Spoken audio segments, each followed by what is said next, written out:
Tema membaca dan menulis cerpen. Pelajaran inovasi pembelajaran bahasa Indonesia di SD. Perkenalkan, nama Ibu Yuniza dengan NIM 22130621185 kelas C13.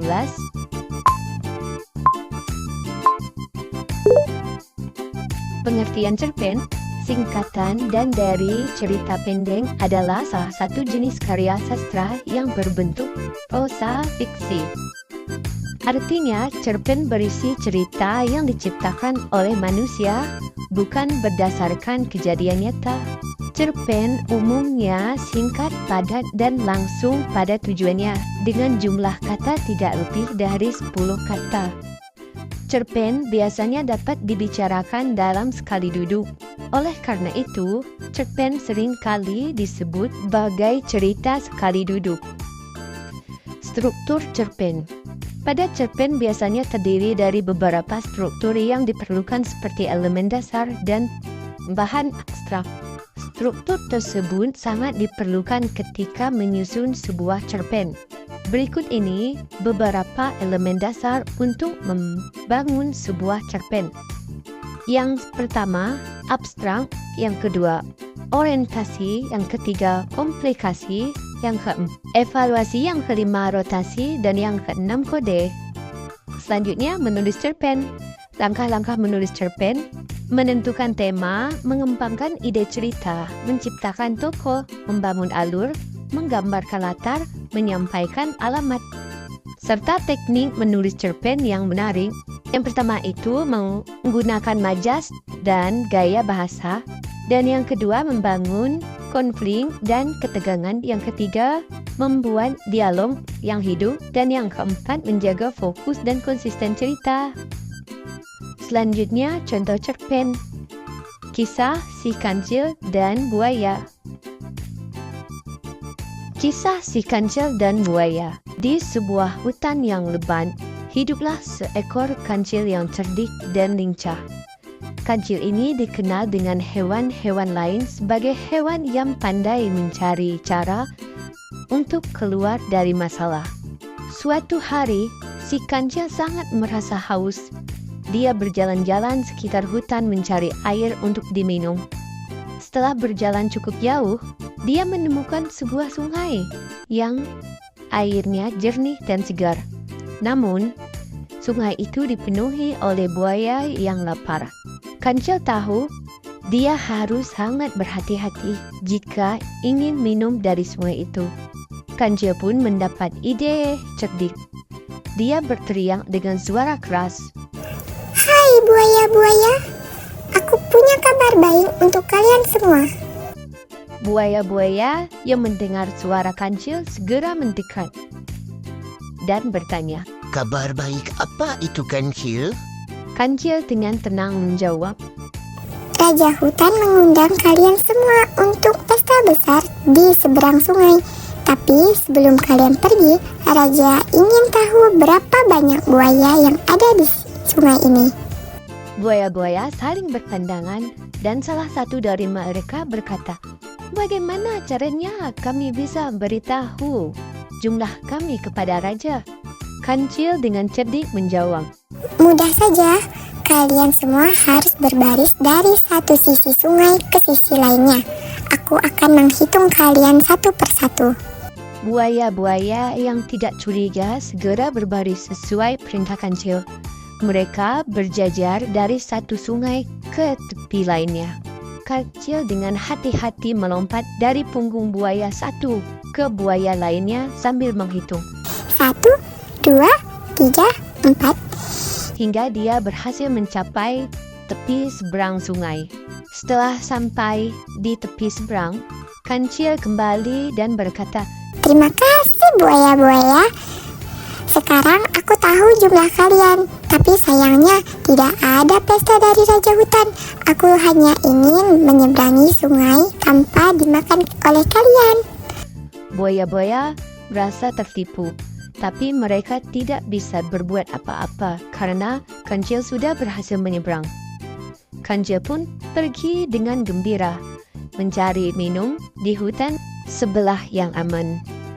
Dari kejadian itu, semua hewan di hutan semakin mengakui kecerdikan si kancil. Meskipun kecil, dia selalu berhasil keluar dari bahaya dengan kecerdasannya. Pesan moralnya, kecerdikan dan kepintaran seringkali bisa mengatasi situasi sulit. Kita harus selalu menggunakan akal dan berpikir kreatif untuk menyelesaikan masalah. Menulis cerpen. Yang pertama, guru memberikan contoh-contoh cerpen yang menarik.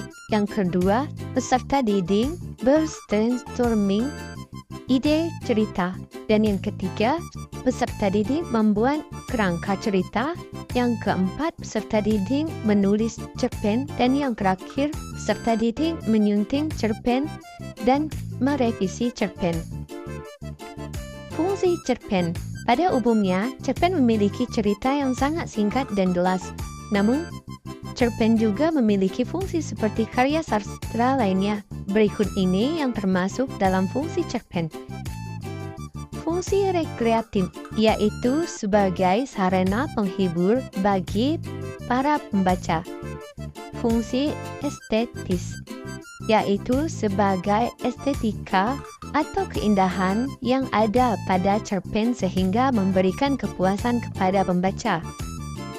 Fungsi edukatif yaitu sebagai memberi pembelajaran atau mendidik yang akan bermanfaat bagi para pembaca.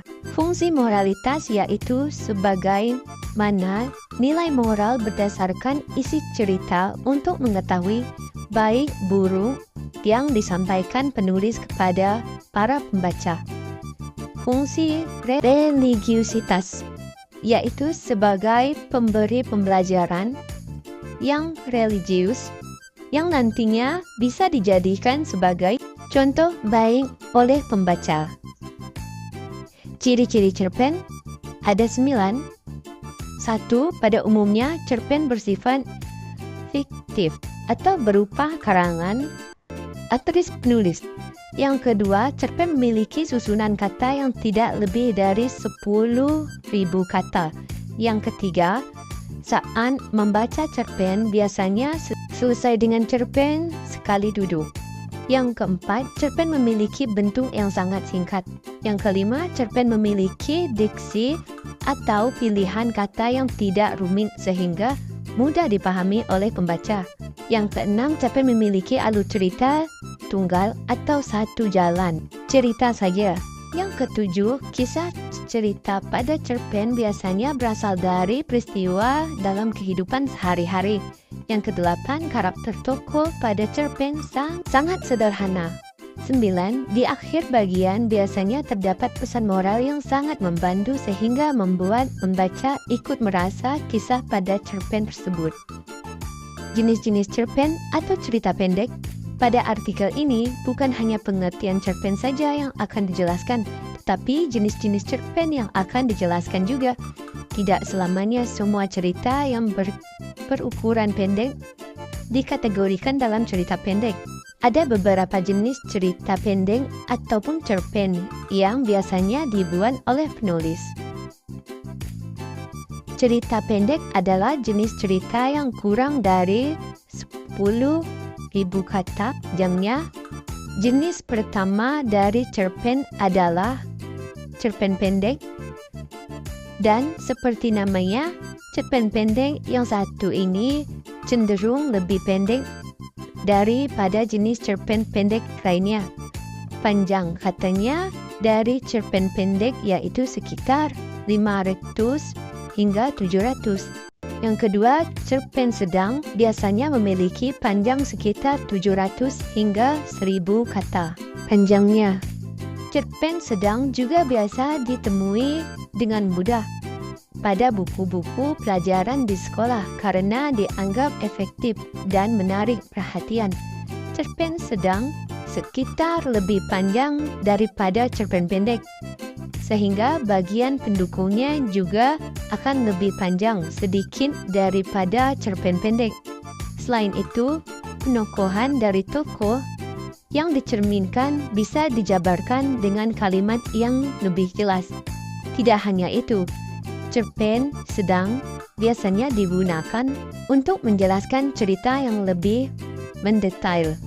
Yang ketiga, cerpen panjang adalah jenis cerita yang panjang sekitar 1000 kata atau lebih, dan bahkan ada sebuah cerpen yang lebih mendekati 5000 kata, atau bahkan 10.000 kata. Jenis cerpen satu ini memiliki ciri umum.